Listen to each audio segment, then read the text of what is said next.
A while ago now, I put out a couple of videos looking at two of the Tech 3 tactical destroyers, namely the Amar Empire's Confessor and the Minmatar Republic Zvipple. This prompted a lot of people to ask me, what about the Caldari State Jackdaw? Is that a ship that you fly, Benzi? And yes, it absolutely is. Of course it is. It's a Caldari ship that uses shields and missiles, and it's a small ship. I fly everything up to cruisers, I have a particular penchant for missiles and shields, so of course this was a ship I was going to fly. But that then begs the next question: if it's a ship that I fly and it ticks a lot of the boxes for me, why haven't I showcased it already?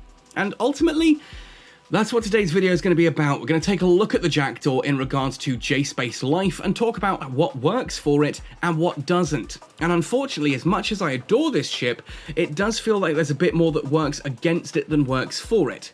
But let's not spoil anything, shall we? Ahoy there folks, I'm Captain Benzi and welcome back to another video for EVE Online. In today's video I want to introduce you all to the Caldari State's Tech 3 tactical destroyer, the Jackdaw. Now this is a bit of an unusual ship. For a long time I looked at it and I didn't like it visually. It was basically a floating box in space. But then I started to use it and I see the animations of the different activatable modes, how the arms fold out into different configurations, and honestly, I really like this ship. It's got a lot of strength going for it. It's an unusual vessel, has a lot of interesting playstyle variations to it, and some great stuff that you can do with it. It's very powerful. If you like destroyers, this will clear a lot of content. I'm here to talk then today from a J-Space perspective, how the Jackdaw fits into that grand scheme. Is it worth flying? Are there better options out there for you? What should you be training into? How does it run? And why do I feel the way that I feel? So, we're not going to get into that now because putting everything in the intro kind of spoils the rest of the video, you know? Anyway, if you do enjoy this video, please let me know, drop a comment down below, hit like while you're down there. Both of those things really help this channel out. If you do want to go the extra mile to support me and my content though, I have a Redbubble merchandise store, a Patreon page, and a PayPal tip jar, all of which really helps keep me making content like this in future, and thank you so much to everyone who is able to donate and pledge to help to support. It really means the world to me. Finally, if you are brand new to EVE Online and you're looking to get ahead in the game, I have a referral link down below. Click that link, sign in with your account, get 1 million free skill points. I get a little kickback too, but 1 million free skill points is a fantastic way to start your game, and you can use that no matter how old your account is, as long as you haven't used anyone else's referral code. While you're down there as well, clicking that link, come join the Cat Skull Discord. We love to talk about all things EVE Online, and if you're interested in J-Space, well, we've got a corp for that as well that you can apply to while you're there. All of that said and done then, let's jump right into talking about the Caldari State's Tech 3 tactical destroyer, the Jackdaw. Now the first thing that you'll need to know about any of the tactical destroyers is that they have 3 activatable modes, referred to as defensive mode, sharpshooter mode, and propulsion mode. And activating these modes will activate different bonuses on the ship. So rather than just needing to understand the ship and the fit that you've put on it, certainly when you're flying the tactical destroyers, you also need to understand the differences between the modes and when to shift between those, because you can do so on the fly. There's a 10-second cooldown between mode shift, so you can't just hop between them continuously, but understanding when you should be in each of the modes is going to massively improve how well you can fly one of these vessels. Now this means that essentially we have a list of standard skill bonuses here on the Jackdaw, then we have a list of bonuses applicable to each of the 3 modes. So this is going to take a while to go through, but hey, let's jump right in.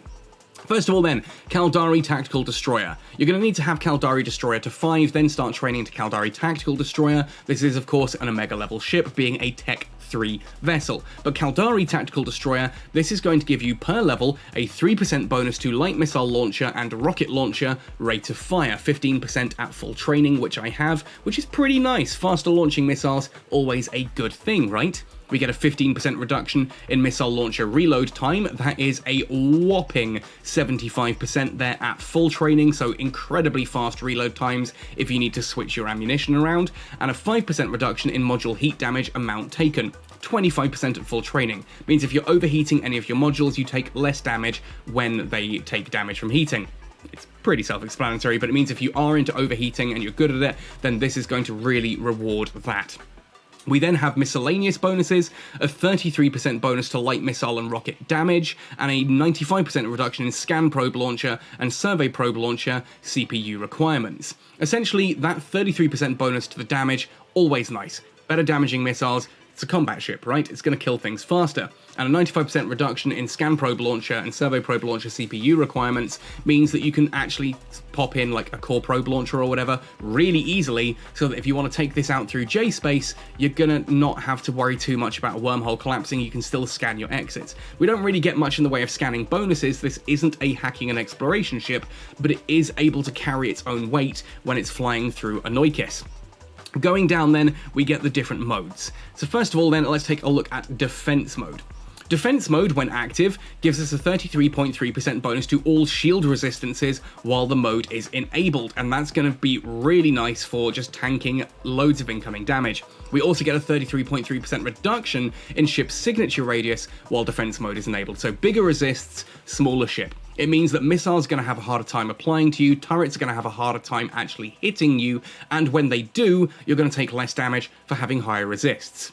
If you swap out of defensive mode into propulsion mode, you'll give up the defensive mode bonuses, but instead you get a 33.3% bonus to maximum velocity and a 66.6% bonus to ship inertia modifier. This means that you are much more nimble, you align faster, you have higher maximum velocity so you can move faster. It is as you would expect from a propulsion mode. It's all about maneuvering and moving quicker. And if you're using the propulsion mode to warp around, it means you can actually warp fairly swiftly. This means that the Jackdaw is one of my preferred ships for running the Sisters of Eve Epic Arc, for example, because there's a lot of jumping between different areas, and having that propulsion mode active while you do so means you get there pretty quick. Plus, we've got all the bonuses that mean the actual missions that you're going to be doing are pretty straightforward. Finally then, we have Sharpshooter mode. This is my personal favourite, and it's one of the coolest things about the Jackdaw. When you saw me earlier in the intro with the Jackdaw in that sort of crosswing configuration, that is the Sharpshooter mode.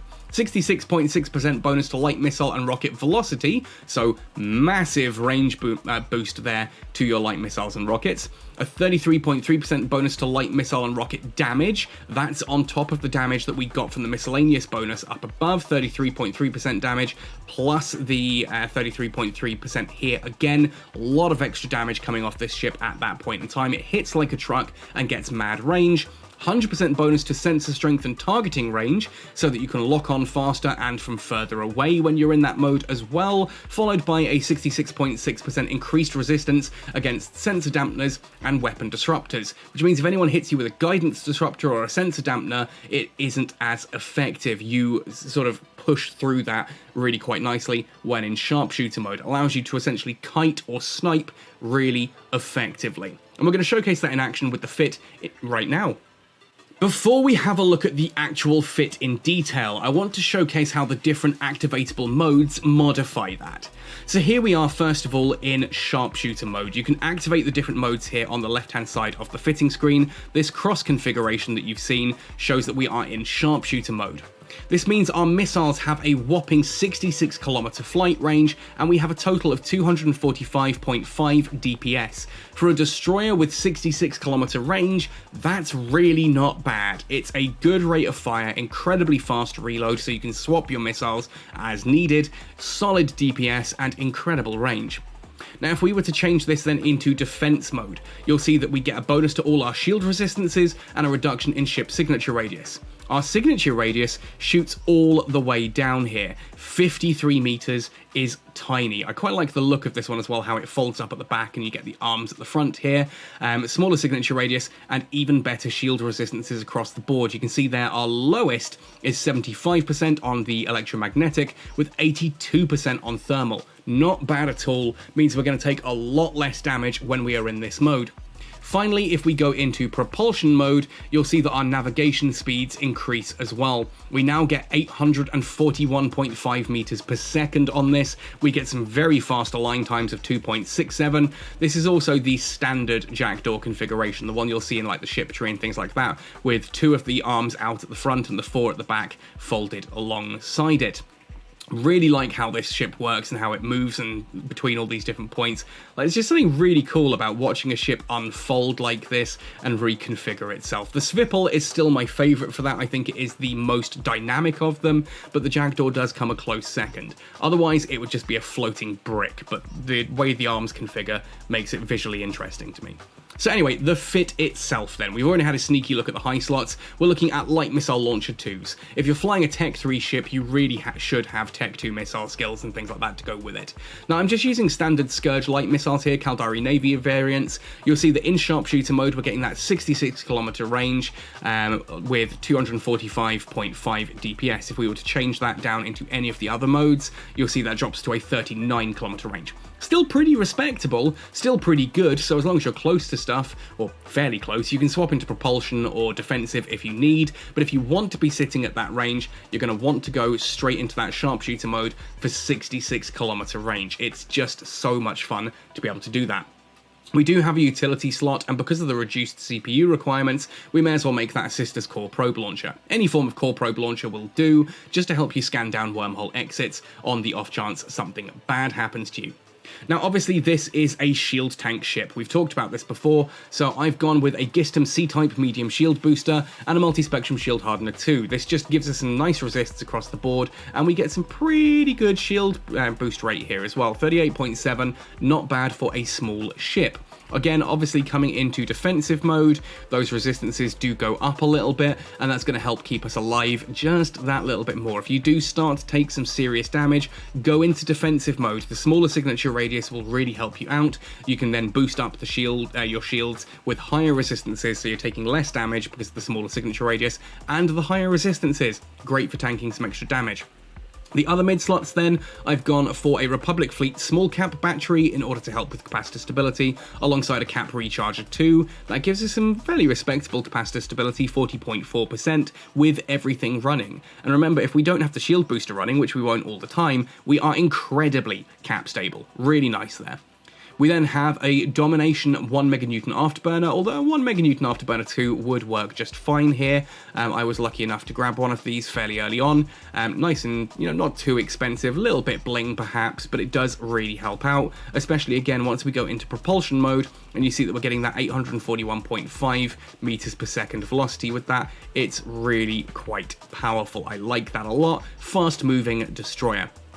The low slots then, these are straight up Ballistic Control System 2s. We don't really need to worry about a Polybnos or anything like that for the additional, or guidance enhancers for the additional application. Light missiles apply pretty well to everything out there that you're going to be going up against. Go straight up DPS. Again, outside of sharpshooter mode, we're 184.1, going back into sharpshooter, 245.5 DPS with those 3 Ballistic Control Systems there.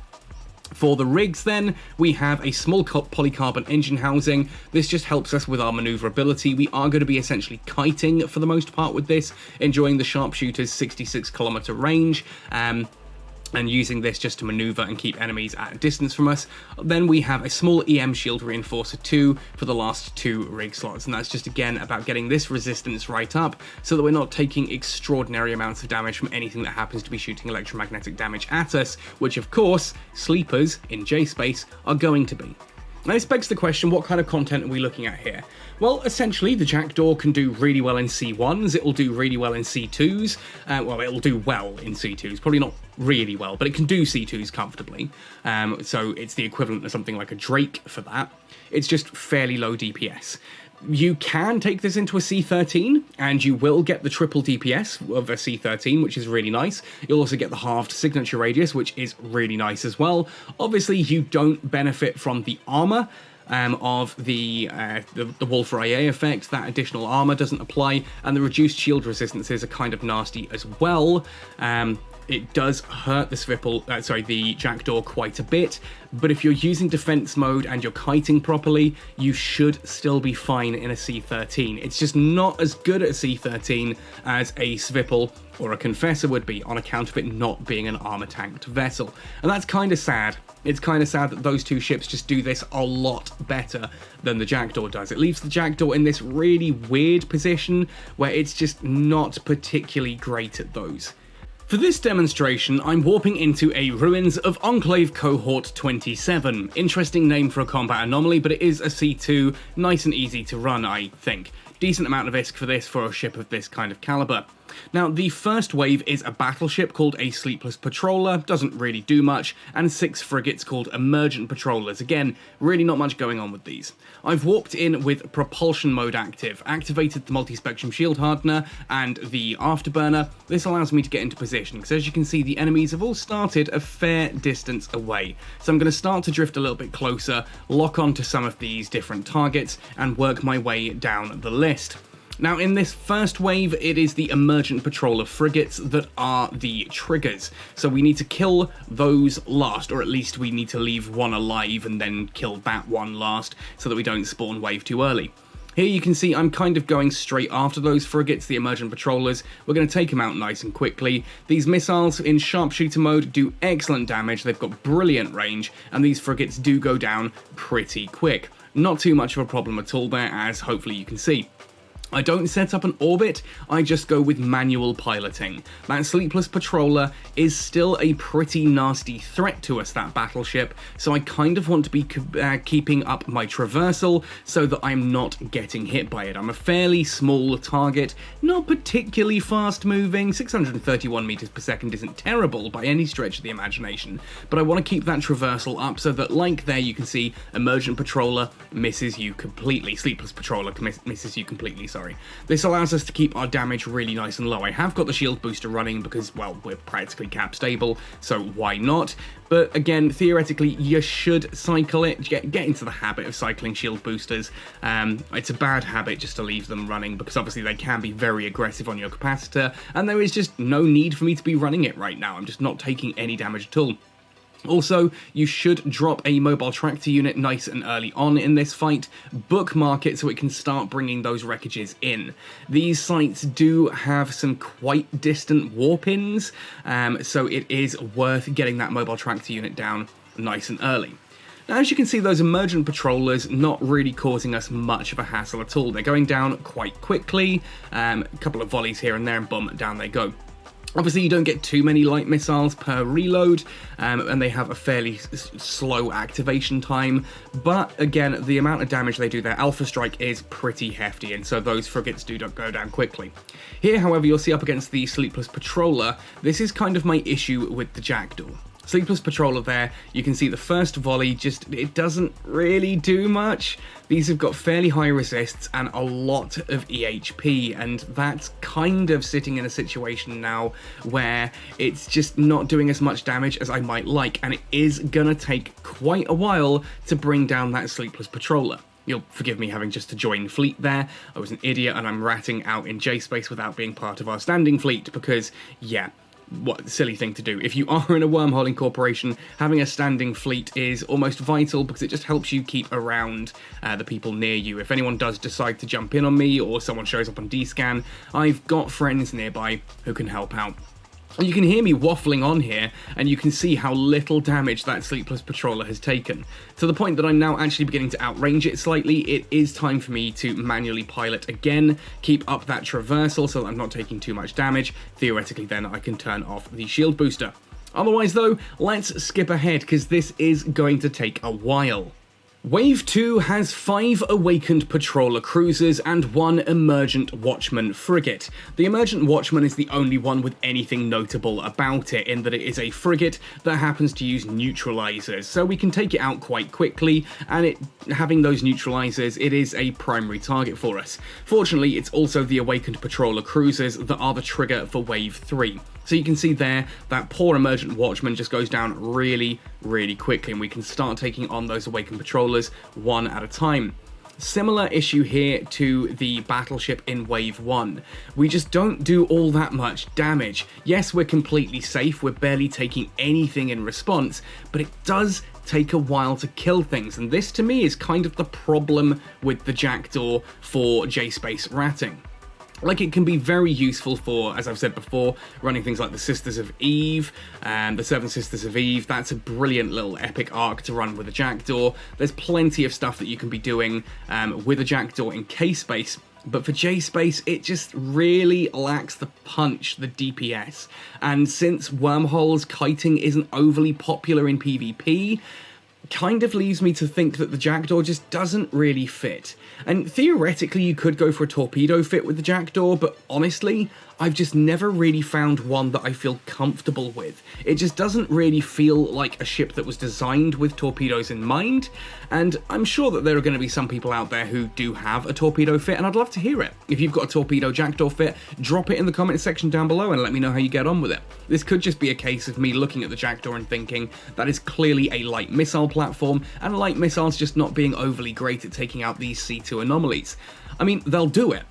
I'm not saying this is a bad ship for this. It's not, and if you only have a Jackdaw, absolutely you can run these combat sites, and you can do them well, you can do them safely, and you can make your risk.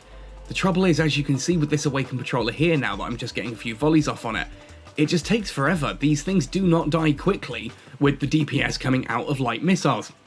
Now, admittedly, this footage is fairly old. I have upgraded some of my missile skills since then. I've got Missile Bombardment 5 and stuff like that now, so maybe I would clear this slightly faster, but that's kind of the point I'm getting at here. If you've got that level of skills, you're probably able to fly ships that are going to be running C3s, not so much C2s, and if you've got a ship that can run C3s, and all that's available to you is a C2, then you're just going to run the C2 and the C3s, right, and do it significantly faster. I don't know. I like the Jackdaw, I just feel it is very, very slow for all of this. Anyway, let's move ahead now to the end of Wave 2 of the Ruins of Enclave Cohort 27. And here we go. At this point you can see that I've basically just given up and I've started just to orbit my mobile tractor unit because screw it, I'm not getting hit by anything, the shield booster's working absolutely fine, I'm completely cap stable. May as well, right?